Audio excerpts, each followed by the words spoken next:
Hello दोस्तों, स्वागत है आपका अपने YouTube channel study with philosopher Baba में। मैंने अभी थोड़ी देर पहले लगभग 2-3 घंटे पहले मैंने आपके लिए एक वीडियो अपलोड करी थी जो कि थी यूपीपीसीएस आरओ के नोटिफिकेशन से संबंधित। ये जो वीडियो है ये स्ट्रेटजी और आरओ में जब आप सिलेक्ट हो जाएंगे, जब आप समीक्षा अधिकारी बन जाएंगे तो उसके बाद आपको कौन सा पद मिलेगा, कितनी सैलरी होगी, वो सब मैं आपको बताना चाह रहा हूँ। और उसके बाद मैं स्ट्रेटजी के बारे में आपसे बात करूँगा कि आप किस विषय पर ज़्यादा ध्यान दें और किस विषय पर कम ध्यान दें, और कैसे आप अपनी रणनीति को बनाएं कि आप जो है अपने एग्ज़ाम को फर्स्ट अटैम्प्ट में ही आप प्री को क्लियर कर लें। दोस्तों, पद जो भी होता है आरओ एआरओ में ये हमेशा चयन के बाद मिलता है। यहाँ पे 2 पोस्ट हैं ग्रेजुएशन के बाद, समीक्षा अधिकारी, सहायक समीक्षा अधिकारी। सहायक समीक्षा अधिकारी की बात करें तो इसकी ग्रेड पे है 4600। यहाँ पर graduation plus O level plus typing ये इसकी योग्यता है, plus 25 word per minute typing speed यहाँ पर मांगी गई है। तब आप यहाँ पर सहायक समीक्षा अधिकारी के पद पर नियुक्त होते हैं।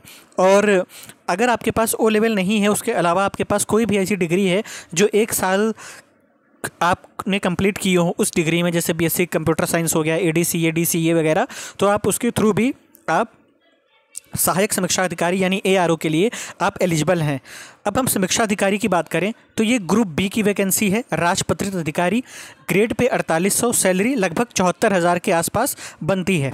ठीक है, लखनऊ महानगर में आपको आवास की सुविधा दी जाती है। नियुक्ति जब होती है तो आपको यूपी सचिवालय मिलेगा, निर्वाचन आयोग, राजस्व परिषद या फिर लोक सेवा आयोग। अगर हम प्रमोशन की बात करें तो आरओ में जब आप सेलेक्ट होते हैं तो फर्स्ट आप अनुभाग अधिकारी यानी सेक्शन ऑफिसर बनते हैं, उसके बाद अनुसचिव यानी अंडर सेक्रेटरी, फिर उप सचिव यानी डिप्यूटी सेक्रेटरी, उसके बाद संयुक्त सचिव यानी कि जॉइंट सेक्रेटरी, उसके बाद विशेष सचिव यानी स्पेशल सेक्रेटरी, और इसकी ग्रेड पे जो होती है वो 8900 ग्रेड पे के आसपास होते हैं। दोस्तों, मैंने ये इसलिए आपको बताया क्योंकि हमारा जो सबकॉन्शियस माइंड होता है ना, जब हम किसी भी चीज़ में उतरना चाहते हैं और कोई काम करना चाहते हैं तो हमारा सबकॉन्शियस माइंड को अगर हम ये नहीं दिखाते कि इस काम को करने के बाद हमें रिवॉर्ड क्या मिलेगा, तो वो एसोसिएट नहीं करता है उन काम को करने के लिए जिसकी हमें ज़रूरत होती है। तो ये मैंने आपको इसलिए बताया ताकि आपका सबकॉन्शियस माइंड ये रिलेट कर पाए कि अगर मैं इस तरीके से पढ़ाई करूँगा तो मुझे इसके बाद ये रिवॉर्ड मिलेगा, ये पद मिलेगा, ये सुविधाएं मिलेंगी। अब हम बात करते हैं स्ट्रेटजी की।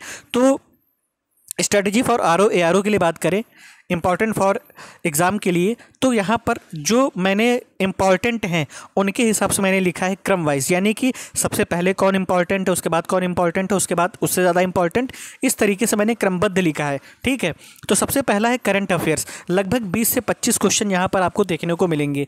फिर है इंडियन पॉलिटी, यहाँ से 12 से 14 क्वेश्चन, इसी क्रम में आपको सब्जेक्ट भी उठाने हैं।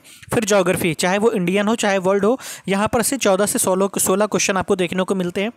और फिर है मॉडर्न हिस्ट्री, यहाँ से 8 से 9 question, ancient plus medieval history 8 से 10 क्वेश्चन, साइंस 15 क्वेश्चन, इन्वायरमेंट 6 से 8 क्वेश्चन, उसके बाद यूपी स्पेशल लगभग 6 क्वेश्चन, घट बढ़ भी सकते हैं, जनगणना से 4 क्वेश्चन, रीजनिंग से 12 क्वेश्चन, घट बढ़ सकते हैं, बजट से 4 क्वेश्चन, ये भी घट बढ़ सकते हैं। और 12वां जो सब्जेक्ट है आपका वो है इकोनॉमी से आपसे लगभग 6 से 8 क्वेश्चन आपसे पूछता है। ठीक है, अगर हम क्रम की बात करें तो यहाँ पर आपको जो सबसे पहले सब्जेक्ट उठाने हैं, चूँकि मैं भी आरओ की तैयारी कर रहा हूँ, क्योंकि आपको मैंने पहले भी बताया हुआ है कि मैं यूपीएससी की प्रिपरेशन करता हूँ, साथ में यूपीपीसीएस के भी एग्ज़ाम दे रहा हूँ, और मेरा भी आरओ का एग्ज़ाम लगा हुआ है, मैं भी दूंगा। तो मैंने जो डिसाइड किया हुआ है वही मैं आपको बता रहा हूँ, क्योंकि आप में से एक ने कमेंट किया था कि जो आप फॉलो करेंगे वही मैं फॉलो करूँगा, आप बता दीजिएगा। देखिए, मैं जो फॉलो कर रहा हूँ ये ज़रूरी नहीं कि आप भी फॉलो करें, आप भी अपने इंटरेस्ट के हिसाब से अपनी स्ट्रेटजी को जोड़ या घटा सकते हैं इस वीडियो को देख करके। बाकी मैं आपको वो चीज़ बता रहा हूँ जो एग्ज़ाम के नज़रिए से 30 साल के क्वेश्चन को देखते हुए मैंने जो पाया है, मैं वो आपके साथ शेयर कर रहा हूँ कि आपको कौन से शुरुआत में 1 महीने में आपको 4 सब्जेक्ट डील करने हैं। सबसे पहला इंडियन पॉलिटी, उसके बाद ज्योग्राफी, उसके बाद तीसरा है मॉडर्न हिस्ट्री, और उसके बाद है साइंस। यानी कि जो 4 सब्जेक्ट आपको 1 महीने में कवर करने हैं वो है पॉलिटी, मॉडर्न हिस्ट्री, साइंस और जियोग्राफी। ये 4 सब्जेक्ट ऐसे हैं जिनको आपको पहले 1 महीने में डील करना है, और इस तरीके से आपको स्ट्रेटजी बनानी है। और हाँ, डेली आपको इन 4 सब्जेक्ट के साथ में हिंदी का सेक्शन भी आपको डील करना है। यहाँ पर जीएस में 140 क्वेश्चन आएंगे, प्लस हिंदी के 60 क्वेश्चन आएंगे। अगर हिंदी में आपने महारत हासिल कर ली तो आपको 55 प्लस लाने से मार्क्स कोई रोक नहीं सकता। ठीक है, और 140 में आपको जीएस में 80 to 95 इतने क्वेश्चन सही करने हैं आपको मेरिट में आने के लिए, क्योंकि कट ऑफ जो जाती है वो लगभग 125 के करीब जाती है ना।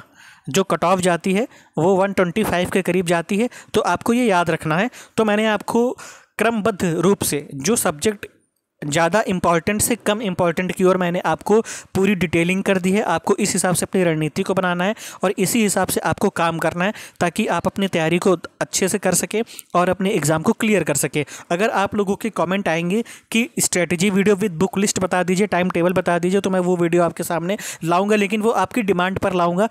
ऐसे मैं नहीं बनाऊंगा वो वीडियो, क्योंकि आपकी अपनी रणनीति अलग है, मेरी रणनीति अलग है, तो मैं ऐसे वो वीडियो नहीं बनाऊंगा। अगर आप लोग कहेंगे कमेंट सेक्शन के थ्रू कि बुक लिस्ट और ये सब बता दीजिए, तो मैं ज़रूर बताऊंगा, वरना वो मैं वीडियो नहीं लाऊंगा। और बाकी यूपी स्पेशल की क्लासेस आपकी परसों से शुरू हो जाएंगी, और जो वीपीओ वाले कैंडिडेट हैं वो भी ध्यान दें कि कल आपका कंप्यूटर का लास्ट लेक्चर भी डिलीवर कर दिया जाएगा, और उसके बाद यूपी स्पेशल आपके लिए भी शुरू कर दी जाएगी क्लासेस, और ये आरओ, एआरओ और वीपीओ सभी के लिए इंपॉर्टेंट क्लासेस होंगी। तो मिलते हैं नेक्स्ट वीडियो में, तब तक के लिए अपना ध्यान रखिए, अपनी फैमिली का ध्यान रखिए, अपने परिवार का ध्यान रखिए, खुश रहिए, और इस चैनल को सब्सक्राइब करिए, ज़्यादा से ज़्यादा लोगों को शेयर करिए, और इस वीडियो को भी ज़्यादा से ज़्यादा लोगों को शेयर करिए। अब तक जितने भी लोगों ने इस चैनल को लाइक, सब्सक्राइब और शेयर किया है, उन सभी लोगों को दिल से धन्यवाद, शुक्रिया।